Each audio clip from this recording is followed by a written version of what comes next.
आइए आप सबको नमस्कार। आज हम लोग जो कुपोषणजन्य व्याधियां हैं उन्हीं के बारे में चर्चा कर रहे हैं। अस्थि मार्जो, जिसको हम ऑस्टियोमलेशिया कहते हैं, इसके बारे में आज चर्चा करेंगे। कल हृदय रोग के बारे में चर्चा की गई थी, उससे कुछ प्रश्न मेरे समक्ष आए हैं। पहले उन पर थोड़ा चर्चा कर लेते हैं। डॉक्टर ओम प्रकाश तिवारी जी, इन्होंने प्रश्न पूछा है, तैल सिद्ध करने की सरल विधि। तैल कैसे सिद्ध करें? तो इसका एक फार्मूला है कि यदि 100 ml तिली तैल या सरसों तेल को सिद्ध करना हो तो इसमें 400 ml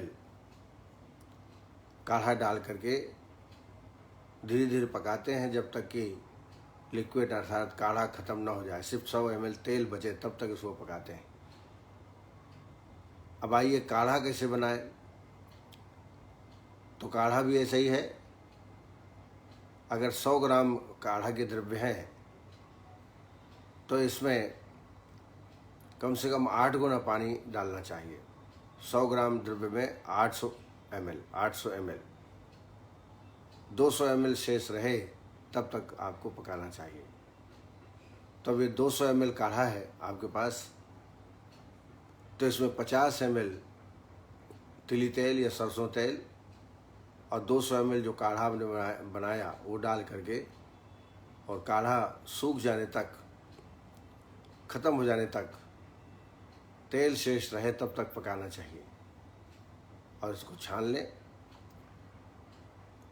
पकाने में भी ध्यान रखें कि जल जो है, पानी पूर्णतः जल जाना चाहिए, अन्यथा यदि पानी बचा रहेगा तो तेल जो है 10-15 दिन में खराब हो जाएगा। उसका पहचान यह है कि जब बर्ती बनने लगे, कल के द्रव्य की बर्ती बनने लगे, या थोड़ा से तेल लेके आप आग में डालें और चटचट की आवाज़ आए, तब समझिए अभी पानी है। तो अच्छी तरह पाक कर लें। ये एक सामान्य विधि है। 1 भाग तेल, 4 भाग काढ़ा।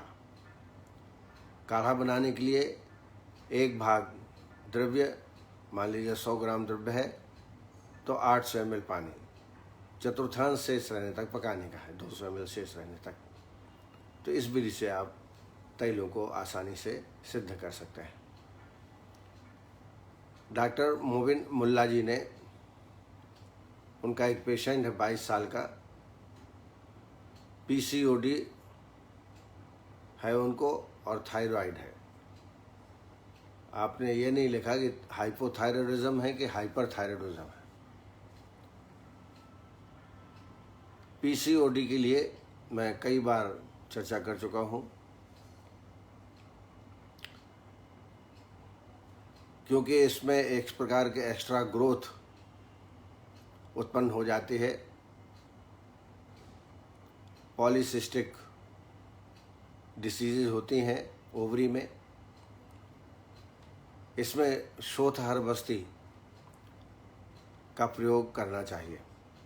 सर्वप्रथम पहले विरेचन करा दें।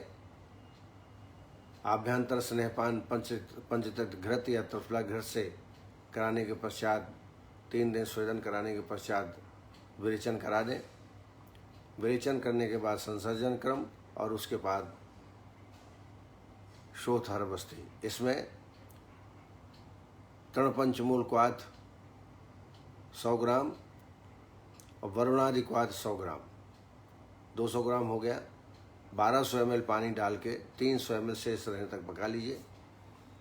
और ये 300 ml काढ़े में यवक्षार 10 ग्राम, गोमूत्र 100 ग्राम, गोमूत्र 50 ml और शहद 50 ml डाल करके विधिवत बस्ती बना के और ये बस्ती देवें। लगातार कम से कम 16 बस्ती तो जरूर दें।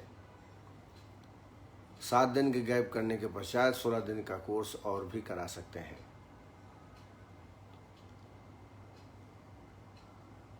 अन्य जो मुखमार्ग से औषधि लेना है उसमें गोक्षुर चूर्ण, पुनर्नवा, कांचनार और ककड़ी बीज, इनको बराबर मात्रा में चूर्ण तैयार कर लें।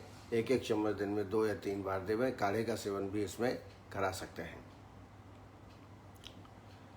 थायराइड यदि है तो जैसे हाइपर थायराइड जो है में पित्त का अनुबंध रहता है और हाइपोथायराइड में कफ का अनुबंध रहता है। तो इसमें पित्त प्रधान चिकित्सा हाइपरथायराइडिज्म में और हाइपोथायराइड में कफ प्रधान चिकित्सा करना चाहिए। मेरे विचार से चाहे हाइपो हो या हाइपर हो, पहले वमन और विरेचन ये जरूर कराएं। वमन विरेचन कराने के बाद फिर लेखन बस्ती का प्रयोग करें। लेखन बस्ती मैंने बताई है आपको कई बार। त्रिफला, वायविडंग, गिलोय, सुंठी और नागरमुथा, लगभग ये सब द्रव्य 200 ग्राम हो जाए इतनी मात्रा में ले लें। 1200 ml पानी डालें, 300 ml शेष रहें तो पका लें। और फिर इसमें यवक्षार, गोमूत्र 50 ml, शहद 50 ml, यवक्षार 10 ग्राम और सेंधव 5 ग्राम, ये बस्ती लगातार देवें 20 दिन 21 दिन, जितना काउंसलिंग अच्छी तरह पेशेंट करें ताकि ज़्यादा से ज़्यादा बस्ती लें तो थायराइड में आराम होगा। इसके अलावा मैंने आपको जलकुंभी का जलकुंभी भस्म बना करके देना चाहिए। जलकुंभी के पत्ते लाल ले आइए, सुखा लीजिए और जला दीजिए और इसकी फिर 1000 mg की कैप्सूल भर लीजिए। 2 कैप्सूल दिन में 3 बार। इसका हाइपो और हाइपर दोनों में ही ये काम करती है। तो इस तरीके से आप PCOD और थायराइड का ट्रीटमेंट कर सकते हैं। डॉक्टर महेंद्र चतुर्वेदी हमारे वरिष्ठ चिकित्सक, हमारे साथी, उन्होंने इस व्याख्यान की तारीफ की है। आपको बहुत बहुत हार्दिक धन्यवाद। सबसे बड़ी बात है कि आप समय निकाल करके इस कार्यक्रम को सुनते हैं, यही मेरे लिए एक प्रशंसा की चीज़ है। डॉक्टर सविता सज्जन, इन्होंने पूछा है हाउ टू अंडरस्टैंड हृदय शून्य। वातज हृदरोग का लक्षण है ये। हृदय शून्य भाव, द्रव शोष भेद, स्तंभ समूह, पौनाद विशेषाः। हृदय शून्य का मतलब भावहीन हो जाना, समझ में नहीं आना, एक तरीके से मूर्छा की अवस्था आप मान सकते हैं। हृदय में सुख दुख का आभास न होना, ये हृदय शून्य कहलाता है। जब वातज हृदय रोग होता है, ऐसी अवस्था में वायु के कारण आगे जो लक्षण स्तंभता, वेदना, ये सब बताया है वो तो होता ही है। साथ में हृदय प्रदेश में शून्य भाव या सुख दुख की अनुभूति न होना, हित अहित का विचार न कर पाना, ऐसी अवस्था को हृदय शून्य भाव कहा जाता है। डॉक्टर स्वाति त्यागी, उनका एक पेशेंट है 30 वर्ष का और जन्म से ही उनको क्रॉनिक कॉन्स्टिपेशन है। तो ऐसी अवस्था में क्या करें? तो इनका निश्चित रूप से आप पूरा संशोधन कराएं यदि कर सकते हैं। वमन और विरेचन विधिपूर्वक, और वमन विरेचन करने के पश्चात तीक्ष्ण बस्ती का आप प्रयोग कराएं। तीक्ष्ण बस्ती में मदन फल, एरंडमूल, कुटकी, निशोथ, गोमूत्र, यवक्षार, सेंधा नमक आदि द्रव्यों को मिलाकर तीक्ष्ण बस्ती बनाई जाती है। तो वमन विरेचन करने के पश्चात ये तीक्ष्ण बस्ती बना करके बस्ती पेशेंट को दें। ये पूरा कोर्स करने के पश्चात, संसर्जन क्रम करने के पश्चात पेशेंट को नित्य प्रतिदिन एरंड भ्रष्ट हरित की रात्रि को सोते टाइम लेवें 1 चम्मच। तो इससे मोशन होता रहेगा। और वमन विरेचन जो आपने कराया, लेखन बस्ती कराई, इससे जो संचित मल है, जो अंदर चिपका हुआ मल है, वो निकल जाएगा। दूसरा, सूर्य नमस्कार, प्राणायाम, भस्त्रिका प्राणायाम, कपाल भाति, ये भी रोगी को अभ्यास में करना चाहिए। तेज गति से चलने का भी अभ्यास कॉन्स्टिपेटेड पेशेंट को करना चाहिए। इससे कॉन्स्टिपेशन निश्चित रूप से दूर हो जाएगा। खाने में फाइबर ज़्यादा लेना चाहिए, सलाद का सेवन ज़्यादा करें, हरी सब्जियां ज़्यादा सेवन करें। बेसन, मैदा जो गरिष्ठ भोजन है, उसका सेवन पेशेंट को नहीं करना चाहिए। डॉक्टर आनंद राव जी ने प्रश्न पूछा है, लाइन ऑफ ट्रीटमेंट ऑफ आम वात। जैसा कि नाम से स्पष्ट है, आम वात, आम और वायु, ये दोनों के संयोग से ये आम वात शब्द बना है। जब हम खाना खाते हैं तो उसका मेटाबॉलिज्म होता है, अच्छी तरह पचन हो जाता है। जाठराग्नि तीव्र होने से आम की उत्पत्ति नहीं होती है। लेकिन जब आमाशयस्तः कायाग्नेः दौर्बल्याद अपचितम आद्य आहार धातुर्यः सा आम इति प्रकृताः आमम अन्न रसम केचित केचित तो मल संचयम प्रथमाम दोष दुष्टुम च केचित आम प्रचक्षते। धातु लेवल पर जो आम बनता है वो आम वात का कारण होता है। तो यहाँ पर सबसे पहले लाइन ऑफ ट्रीटमेंट में आम की चिकित्सा करना बहुत आवश्यक है। इसलिए लाइन ऑफ ट्रीटमेंट में लंघन, स्वेदन, तिक्त, रूक्ष औषधियों का सेवन, पंचकोल द्रव्यों का सेवन, विरेचन और क्षार वस्ती इसका प्रयोग करने के लिए उल्लेख किया है। एक्यूट टाइप का आम वात है जो कि 15-20 दिन 1 महीने से है, तो उसमें बाह्य अभ्यंग नहीं कराना है, उससे तकलीफ बढ़ सकती है। लेकिन जब यही रोग पुराना हो गया हो, उस अवस्था में आप स्नेहन स्वेदन दोनों प्रकार की प्रक्रिया कर सकते हैं। लंघनम, स्वेदनम, तिक्तम, दीपनानि कटूनि च विरेचनम, स्नेहपानम, वस्तिश्चाम मारुते, सैन्धवादेन अनुवासस्यः क्षारवस्तिः प्रशस्यते, आमवाते पंचकोल सिद्धम, पानान्नम स्थिते, रूक्षाशयदो विघातव्यो, बालू का पुटका तथा। ये लाइन ऑफ ट्रीटमेंट है। तो सबसे पहले पेशेंट आपके पास आता है तो 7 दिन दीपन पाचन हेतु पंचकोल काढ़े का सेवन कराएं। पंचकोल काढ़ा ये आम वात का ट्रीटमेंट भी है और दीपन पाचन भी है। 7 दिन तक काढ़े का सेवन पेशेंट को कराएं। आभ्यंतर स्नेह प्रारंभ करने के लिए निरामावस्था प्राप्त करना आवश्यक है और ये पंचकोल काढ़े देने के पश्चात निरामावस्था प्राप्त करें और फिर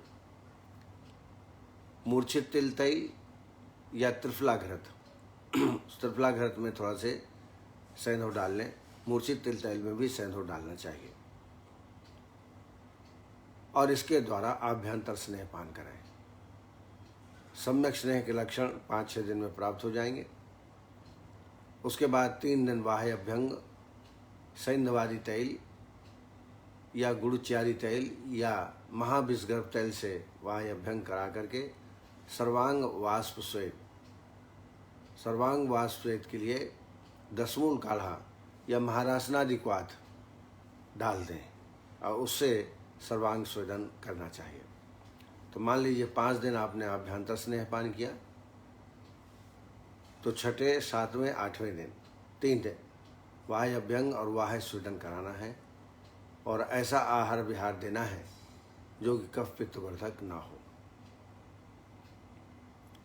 और उसके बाद फिर विरेचन कल्प दे दें। विरेचन कल्प में एरंडमूल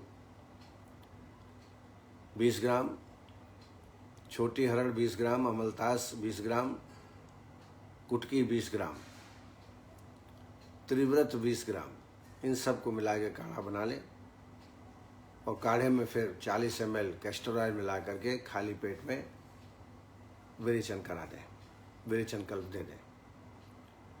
विरेचन कल्प देने के पश्चात विधिवत उसको काउंट करें कितनी बार मलप्रवृत्ति हुई। कफांत होना चाहिए। पित्तांतम वमनम श्रेष्ठम कफांतम च विरेकमाहु। जब आँव जैसे चिकनाहट निकलने लगे तब समझिए विरेचन हो गया। विरेचन जब पूर्ण अच्छी तरह हो जाए उसके अनुसार फिर संसर्जन क्रम कम से कम 2 अन्न काल संसर्जन क्रम देवें। पेया, विलेपी, यूस और मांस रस की जगह कृष्णा का सेवन करते हैं। संसर्जन क्रम कराने के पश्चात फिर वस्ती का प्रयोग करना है। अनुवासन वस्ती के रूप में सेंधवादी तैल और निरूह वस्ती के रूप में पंचकोल क्षार वस्ती या वैतरणी वस्ती, इसका प्रयोग आप करें। कम से कम काल वस्ती क्रम जरूर देवें। 16 वस्तियों का क्रम देवें। पहले एक अनुवासन, फिर अनुवासन आस्थापन 6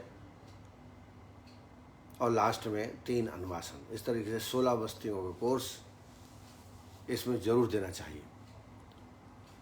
उसके पश्चात फिर 7 दिन का गैप देके पुनः अगर पहले वैतरणी वस्ती दी है तो आप पंचकोल क्षार वस्ती दीजिए। दोनों वस्तियों का प्रयोग करें, क्योंकि आमवात बहुत ही कष्टसाध्य और बहुत तकलीफ देह व्याधि है। इसका बड़ी सावधानी पूर्वक चिकित्सा करना चाहिए। अगर विधिवत चिकित्सा करते हैं पेशेंट में तो निश्चित रूप से पेशेंट को लाभ पहुंचता है। औषधियों के रूप में आमवातारी रस 250 मिलीग्राम, अग्निकुमार रस 125 मिलीग्राम, बृहदवात चिंतामणि 60 मिलीग्राम, ऐसी दिन में 3 मात्रा शहद के साथ सेवन कराना चाहिए। सिंहनाद गुलू, अग्नितुंडी बटी 2-2 गोली दिन में 2 बार। एक अनुभूत योग बता रहा हूँ मैं आपको। एरंड बीज का ऊपर का कवरिंग निकाल दीजिए, अंदर की जो मिगी है वो निकाल लीजिए, छिलका निकाल दीजिए।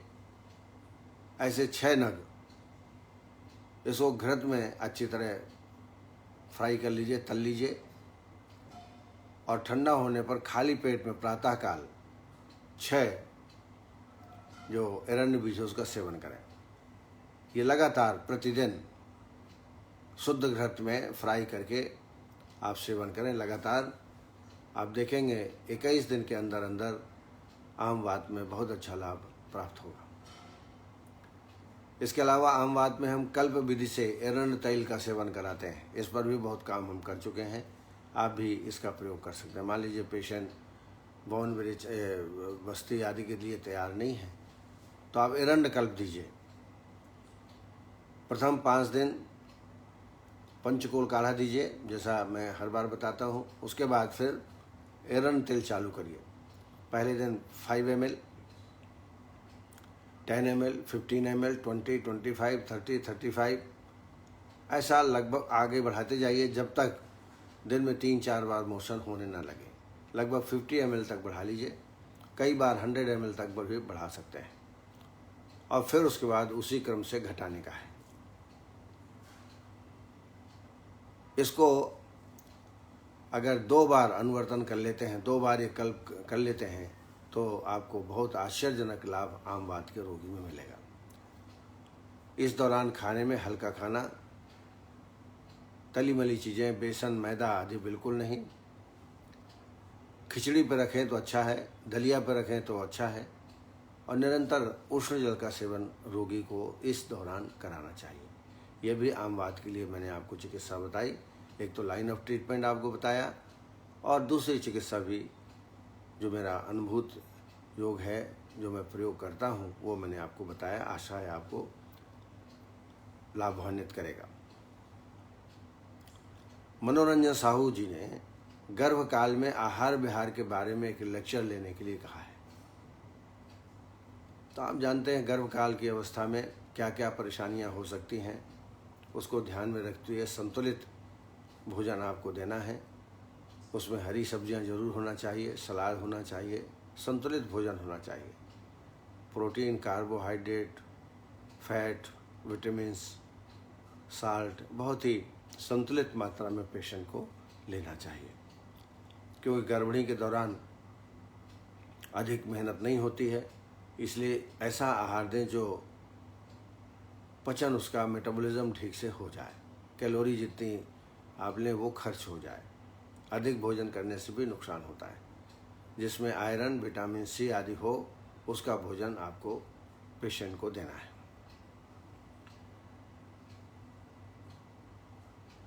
डॉक्टर प्रशांत ससाने, इन्होंने वेरिकोसील की चिकित्सा के बारे में पूछा है। वेरिकोसील एक होता है हाइड्रोसील। हाइड्रोसील में पानी आ जाता है स्क्रोटम में, और वेरिकोसील में वेन्स फूल जाते हैं। Enlargement of veins with in the scrotum, और इसके कारण हो सकते हैं poor functioning of the valve of the veins. Veins में जो वॉल्व होते हैं उनका काम मंद हो जाए, बहुत ही कम हो, तो रिटर्न ऑफ द ब्लड नहीं होता, जिससे कि वेन्स फिर फूल जाते हैं। एक कारण ये हो सकता है। दूसरा कारण हो सकता है compression of the veins by nearby structure. आसपास के स्ट्रक्चर के द्वारा वेन्स दब गई हो, कंप्रेशन हो गया हो, उस अवस्था में भी वेन्स जो है इनलार्जमेंट हो जाती हैं। और ये इनलार्जमेंट विजिबल है, आप देख सकते हैं। पेन होता है, स्वेलिंग हो जाती है, ट्विस्टेड वेन्स हो जाती हैं, विजिबली इनलार्ज, और डल पेन होता है उनको, रिकरिंग बार बार हल्का हल्का वेदना पेशेंट में होती रहती है। ऐसे रोगी में सबसे पहले विरेचन कराना चाहिए। विरेचन कराने से जो अनावश्यक शोथ हो गया है ब्लड के कलेक्शन होने से, ये काफ़ी ठीक हो जाता है। त्रिफलाघृत या मूर्छित तेल से अभ्यंतर स्नेहपान करके विरेचन करा दें। विरेचन करने के बाद संसर्जन क्रम, और उसके पश्चात में शोथहर औषधियाँ दें। इसमें भी शोथहर वस्ती लाभ करेगी। 50 ग्राम वरुणादि क्वाथ, 50 ग्राम तृणपंचमूल क्वाथ, इसका काढ़ा बना के वस्ती विधिवत मैं कई बार बता चुका हूँ। मेरी किताब में भी सारी वस्तियों का उल्लेख है, आप उसमें भी देख सकते हैं। इससे लगभग 15 वस्ती 16 वस्ती दीजिए तो निश्चित शोथ में कमी आती है। इसके अलावा गोक्षुरादि गुगुलू, अमृतादि गुगुलू 2-2 गोली दिन में 2 बार देना चाहिए। बहुत ज़्यादा तकलीफ हो, बहुत ज़्यादा शोथ हो, तो दशांग लेप का लेपन कराना चाहिए। दशांग लेप 20 ग्राम ले लें, दूध में उसको पकाएं, आधे कप दूध में, उसी में 1 चम्मच से 2 चम्मच गोघृत डाल करके अच्छी तरह पकाएं, और इसको लेप करके पट्टी बांध सकते हैं। इससे भी रोगी को आराम होगा। इसके अलावा मूत्र औषधियों का प्रयोग पेशेंट में करना चाहिए, जैसे पुनर्नवारिष्ट, पुनर्नवासो, इसका प्रयोग रोगी में करें। इसके अलावा गोक्षुर चूर्ण और पुनर्नवा चूर्ण बराबर मात्रा में चूर्ण बना लें, और 1-1 चम्मच दिन में 2 या 3 बार पेशेंट को देवें। इससे भी सूजन में कमी आएगी। दूसरा, protection of the scrotum. Protection बहुत आवश्यक है। ऐसी सवारी न करें जिससे स्क्रोटम में कोई तकलीफ हो। यह आपको निश्चित रूप से ध्यान में बात रखना है हमेशा के लिए। तो इस तरीके से इसकी चिकित्सा हम बड़े आसानी से कर सकते हैं। लाइन ऑफ ट्रीटमेंट होगा, सबसे पहले आभ्यंतर स्नेहपान, फिर विरेचन, और विरेचन करने के बाद शोथहर वस्ती, और वस्ती देने के पश्चात फिर औषधियाँ। रस औषधियों में शिलाजित्यादि लौह 250 मिलीग्राम, पुनर्वा मंडूर 250 मिलीग्राम, गोक्षुर चूर्ण 2.5 ग्राम। ये योग दिन में 3-4 बार पेशेंट को दीजिए। इससे निश्चित रूप से रोगी को आराम प्राप्त होगा। आइए उन चिकित्सकों का भी मैं नाम लेना चाहूँगा जो निरंतर इस कार्यक्रम को देखते रहते हैं। जैसे doctor Usha Tabhani, doctor Rekha Verma, doctor Sunil Ratauri, doctor Prakash Singh, doctor Swati Tyagi, doctor Pankaj Goyal, doctor K N. Gangwar, doctor Vinay Mittal, doctor Awadhesh Kumar, doctor Sunita Sahu, doctor Harjeet Singh, doctor Shailendra Thakur ji, doctor Vandana Pathak ji, Charak चिकित्सा प्रमोद कटारिया जी, प्रशांत ससाने जी, विजय सैनी जी, आर्य विश्वकर्मा, डॉक्टर भानु प्रताप सिंह यादव, ज्योतिबाला डामोर, पंकज शुक्ला, परेश मन्या, योगेश महाजन, Gurvinder Kaur, Shilpa Palaskar, Giriraj Prasad Sharma, Aruna Sharma, Manish Khare ji, Ashish Shemwal, Aditi Tripathi, doctor Vikas Chaudhary, doctor Shailendra Thakur, doctor Madhav Mishra, doctor Sonal Patel, doctor Nirmala Swal, Ayush Darpan के डॉक्टर नवीन जोशी जी, डॉक्टर रजनीश शर्मा, जेठाराम नोरवाल जी, ये चिकित्सक बरोबर जुड़े हुए हैं। कृष्णा सागर भरत ज्योति, इनका एक प्रश्न है, फीमेल इनफर्टिलिटी में क्या करें? तो मैं आपको एडवाइस दूंगा कि पहले वमन विरेचन जरूर कराएं। वमन विरेचन कराने के पश्चात फिर उत्तरवस्ती लगाएं।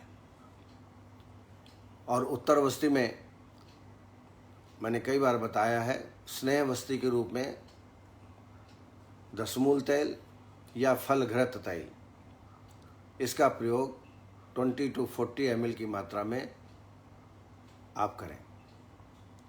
विधिवत इसका मैं कई बार उत्तरवस्ती की विधि में आपको बता चुका हूँ। निरूहवस्ती के रूप में कुटज और गंभारी, कुटज और गंभारी फल, ये काढ़ा क्वाथ बना करके इसकी निरूह वस्ती देवें। वस्ती देने की विधि कैसे बनाना मैं बता चुका हूँ। स्नेह वस्ती की मात्रा मैंने बताई आपको 20 ml से 40 ml तक, और जो निरूह वस्ती है वो आप 60 ml तक आप दे सकते हैं। उत्तर वस्ती विधिपूर्वक आप देंगे तो निश्चित रूप से पेशेंट को लाभ प्राप्त होगा। अब आइए आज का जो विषय है, ऑस्टियोमेलेशिया। अभी कुपोषण जन्य व्याधियों के बारे में चर्चा चल रही है। इसको अस्थि मार्दव कहा जाता है। अस्थि मार्दव अर्थात ऑस्टियोमेलेशिया, यह वयस्क व्यक्तियों में उत्पन्न होने वाला प्रमुख कुपोषण रोग है। यह वयस्कों में होता है। इस रोग में भी रिकेट्स के समान विटामिन डी तथा कैल्शियम की अल्पता हो जाती है। इसी वजह से अस्थियों में जो दृढ़ता होनी चाहिए वो नहीं होती, मजबूती हड्डियों में नहीं होती। साथ ही हड्डियों का विकास भी उचित ढंग से नहीं हो पाता। ऑस्टियोमेलेशिया लगभग रिकेट्स के ही समान है, लेकिन अंतर सिर्फ यह है कि रिकेट्स बच्चों में होता है, लगभग 16 वर्ष के नीचे वाले बच्चों को, जबकि अस्थि मार्दव अर्थात ऑस्टियोमेलेशिया ये प्रौढ़ावस्था में होती है। ये this is the difference between osteomalacia and rickets. Rickets बालकों को होता है और ऑस्टियोमेलेशिया प्रौढ़ों में, युवकों में, यानी 16 वर्ष के ऊपर में ज़्यादा ये पाया जाता है। कारण वही है, विटामिन डी और कैल्शियम की कमी। निदान भी रिकेट्स के समान ही है। रिकेट्स में हम कई बार उल्लेख कर चुके हैं। मुख्य जो कारण होता है वो सूर्य के प्रकाश का शरीर में न लगना। कई कारण हो सकते हैं, या तो ऐसी जगह आप रहते हो जहाँ सूर्य भगवान के दर्शन न हो, या आप इतने कपड़े पहन लेते हो कि सूर्य का प्रकाश ही शरीर में ना पहुंचे। ये एक प्रमुख कारण है रिकेट्स का और ऑस्टियोमलेशिया का। फैट का आंत्र से, इंटेस्टाइन से एब्जॉर्प्शन कम होना, माल एब्जॉर्प्शन ऑफ द फैट, यह भी एक कारण होता है। दूसरा, लिवर डिसीजेस, यकृत व्याधियां, आहार में कैल्शियम एवं फास्फोरस की कमी, वृक्कजन्य रोग, किडनी के रोग, उससे अनवांटेड चीज़ें बाहर निकल जाती हैं और फिर उस वक्त की उस चीज़ की कमी शरीर में हो जाती है। बीज दोष जनित जन्मजात भी ऑस्टियोमलेशिया होता है, जिसको हम टाइप 2 रिकेट्स कहते हैं। टाइप 2 रिकेट्स मूत्राशय या मूत्र नलिका में ट्यूमर्स हो जाएं, उसकी वजह से मूत्र प्रवृत्ति ढंग से नहीं होती और अनवांटेड चीज़ जो बाहर निकलना चाहिए वो अंदर ही शरीर में रह जाती है और जिसकी वजह से तकलीफ होती है। क्रॉनिक मेटाबॉलिक डिसऑर्डर्स, मेटाबॉलिज्म ठीक से न हो तो कई प्रकार के रोग उत्पन्न हो सकते हैं, उसमें ऑस्टियोमलेशिया भी एक रोग है। असम्यक असंतुलित आहार का सेवन, बैलेंस डाइट का सेवन ना करना, क्योंकि बैलेंस डाइट सेवन करना बहुत ही आवश्यक होता है रिकेट्स में और ऑस्टियोमलेशिया में। और इसके अलावा अस्थियों में विकृति हो जाती है, टेढ़े मेढ़े हो जाते हैं, deformity of the bones, bones में अनेक प्रकार की डिफॉर्मिटी हो जाती है, मांसपेशियों में दुर्बलता, वीकनेस ऑफ द मसल्स, शरीर में कंपन होना, ट्रेमर होना कमजोरी की वजह से, पोषण के अभाव से मसल्स में जो पोषण होना चाहिए वो नहीं हो पाता और जैसे ट्रेमर्स की उत्पत्ति हो सकती है। और धीरे धीरे ribs, sacral bone, pelvic bone तथा लेग्स का बार बार रोगग्रस्त हो जाना, क्योंकि हड्डियां कमज़ोर होती हैं तो बार बार अनेक रोग हड्डी से संबंधित रोगी में हो जाते हैं। चलने फिरने में उनको कठिनाई होती है, उठने बैठने चलने में, ज़्यादा तेज़ दौड़ेंगे तो भी कठिनाई होती है पेशेंट को। अब आइए चिकित्सा के बारे में विचार करते हैं। तो सबसे पहले निदान का परिवर्जन, अर्थात ऐसे निदान जो नुकसानदायक हों, जो पहले चर्चा अपन कर चुके हैं, जैसे सूर्य का प्रकाश शरीर में न लगना, फैट का आंत्र में एब्जॉर्प्शन कम होना, यकृतजन्य व्याधियाँ, वृक्कजन्य व्याधियों में ये रोग होता है, तो इनकी चिकित्सा पहले करना चाहिए। रोगी को दुग्ध एवं दुग्ध विकारों का अधिक सेवन कराना बहुत आवश्यक है, क्योंकि इसमें विटामिन डी और अन्य प्रकार के जो जीव तत्व हैं वो इसमें प्राप्त होते हैं। दूध और दूध से बने विकारों का प्रयोग करना चाहिए। संतुलित आहार, बैलेंस डाइट, ये सबसे जरूरी है। आहार और विहार दोनों, और सूर्य प्रकाश का अधिक देर तक सेवन करना ये बहुत आवश्यक है। कम से कम प्रतिदिन आधा घंटा धूप में तो जरूर बैठना चाहिए। हालांकि प्रातःकाल की धूप ज़्यादा अच्छी होती है, लेकिन अगर प्रातःकाल नहीं भी आप बैठ पाते तो जब भी धूप निकले या जब भी धूप ऐसा मौका मिले कि धूप में हम बैठ सकते हैं तो आधा घंटे के लिए सूर्य के प्रकाश का सेवन जरूर करना चाहिए। इसके अलावा इतने अधिक कपड़े नहीं पहनना जिससे सूर्य का प्रकाश शरीर में न जाए। कम कपड़े पहने जिससे सूर्य का प्रकाश आसानी से शरीर के संपर्क में आए। और जैसा आप जानते हैं, अल्ट्रा वायलेट रेज जो होती हैं, जब स्किन के कांटेक्ट में आती हैं तो विटामिन डी का निर्माण होता है। इसके अलावा सीतोपलादी चूर्ण, यवानी शाडो चूर्ण 5-5 ग्राम दिन में 2 बार दें, प्रातः एवं सायं। कैल्शियम को बढ़ाने के लिए पुराल पंचामृत 125 मिलीग्राम, गिलोय सत्व 250 मिलीग्राम और शंख भस्म 250 मिलीग्राम।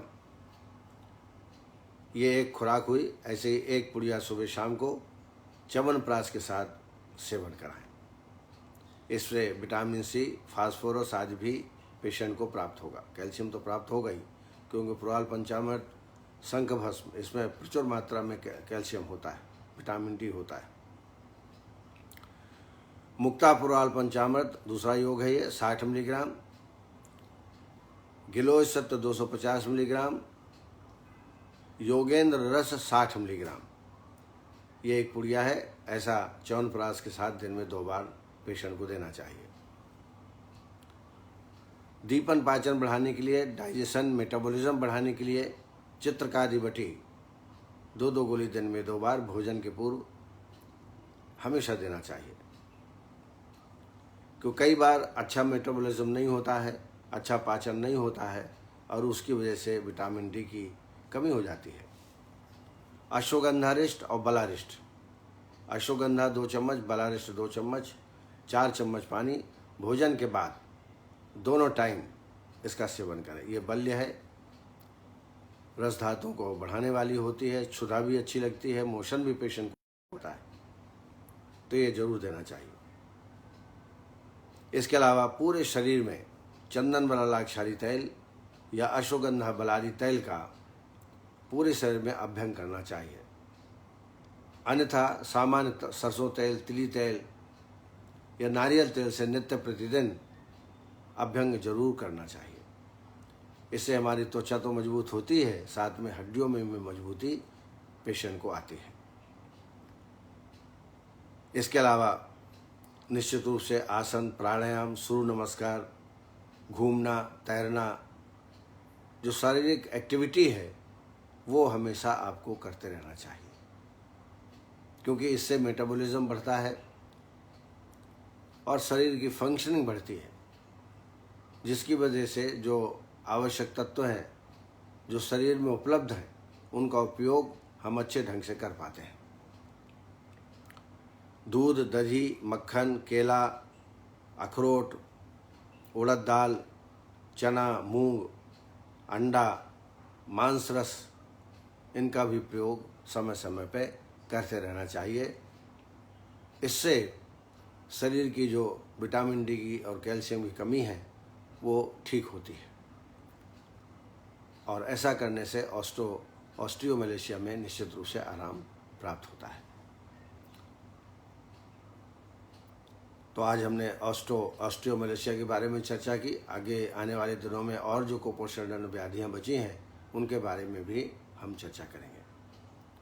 आज मैं अब अपनी वाणी को विराम देता हूँ। आप सब समय पर उपस्थित हो रहे हैं और इस ज्ञान गंगा में डुबकी लगा रहे हैं, इसके लिए आपको बहुत बहुत हार्दिक धन्यवाद। कल फिर इसी वक्त मिलेंगे। जय आयुर्वेद।